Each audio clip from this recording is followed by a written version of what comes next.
This week, all eyes will be on a state board of elections hearing in Raleigh as the board takes up the investigation into the still unresolved question of who actually won November's race for the 9th District congressional seat in the United States House of Representatives. Rick Henderson is editor-in-chief of Carolina Journal. Carolina Journal has been following this story very closely. He joins us now with a preview of the hearings to come. Rick, welcome back to the show. Thank you, Donna. Recap for us, if you would, election night in November of 2018. We did have what we thought was a winner in this race for a House seat. Right.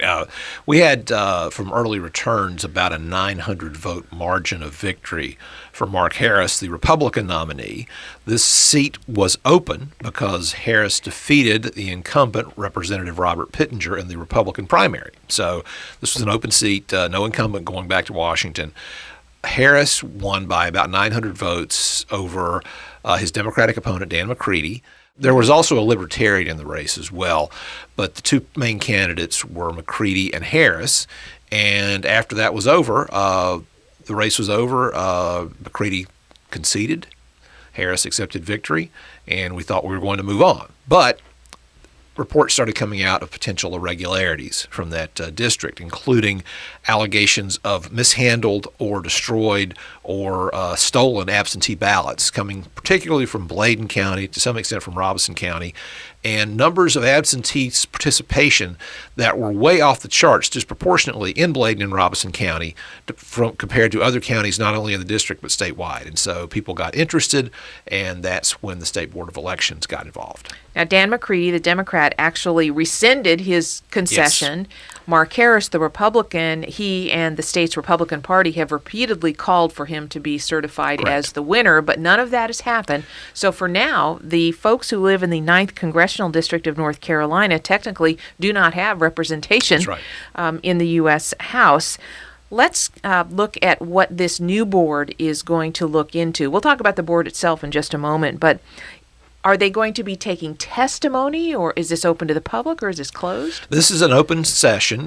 They are limiting seating. The actual hearing is going to take place in the State Bar Building downtown Raleigh because they have a very large hearing room where they quite often hold judicial hearings and things like that. And so, but there is going to be limited seating. There's going to be a lot of interest in it, but there will be. But Carolina Journal will be there. That's right, and there's going to be a closed circuit feed also available, and this will be live streamed as well. So people will be able to see this. Should be able to see this statewide. They will take evidence. There right now is a portal at the State Board of Elections site where documents will be filed and posted. And right now already there are all the documents of evidence available for people to review right now at the State Board of Elections website, and they can look at this and see what's available. As other evidence is submitted for the board to consider, that'll also be posted online, and so people can look at this. And yes, witnesses will be called. They'll be sworn. They'll be taking testimony under. They'll be giving testimony under oath.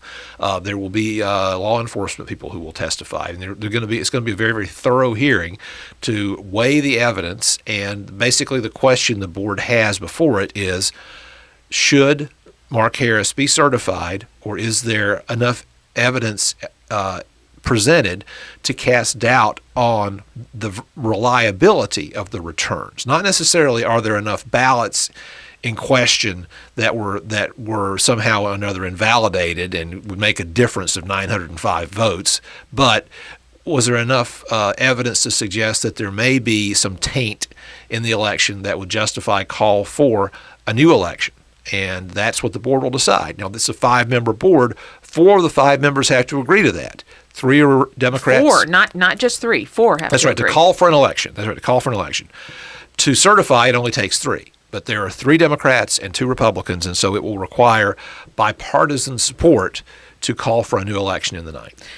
Rick, do we know if the 2 major candidates are planning to be there to testify? That would be Mr. Harris, Reverend Harris, and Mr. McCready?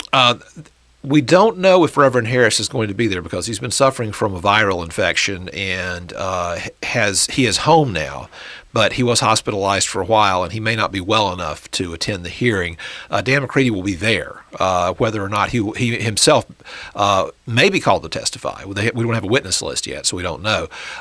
Reverend Harris may also be called to testify. It's always possible that he could be deposed at a separate location, or that he could be questioned remotely under oath if he's not able to travel from Charlotte to Raleigh. Let me make sure I understand. So the two options that would come out of this hearing, which is thought to last at least 2 or 3 days, that's the anticipation, right, would be either Mark Harris is certified as the winner, right, or they call for a new election? Those are the two that are the most likely. Now, if he is not certified and they don't call for a new election, then we're basically where we started from before the hearing, other than the fact that we do have evidence presented under oath. We do have testimony under oath, which we don't have right now. We have sworn affidavits, but some of those affidavits have been called into question as to their veracity. So what you're describing, Rick, almost sounds like a traditional trial that one would see on court TV or something like that. But there's no the burden of proof is set at a different standard than a criminal trial, for instance, or something like that. Is that preponderance of Yes, the that's right. evidence, Preponderance of the as the evidence. board determines? That's correct. That's right. So what the board will be making some judgment calls here too. But if you can't get 4 members to call for a new election, and even if the candidate's certified, he still has to go to the U.S. House of Representatives to present himself to be seated. And that's the big question mark too, well, because if this board certifies him, is the U.S. House, which is now under Democratic Party leadership, would they be required to acknowledge him as the winner, the Republican, and seat him? No, they would not be, and they're never required to actually accept any candidate who presents himself before them. They always have the option of denying that. What this hearing may do is provide enough evidence for them to say, well, it looks like Harris won, or it looks like there's enough in doubt for us to call for a new election.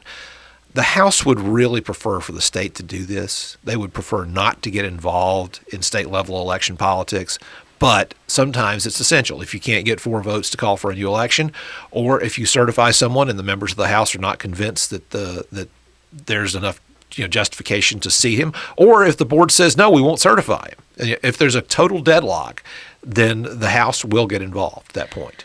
Once a determination, whatever it is made by this state board of elections, could either candidate, whoever comes out on the so-called losing end, then say, hey, wait a second, I'm going to sue?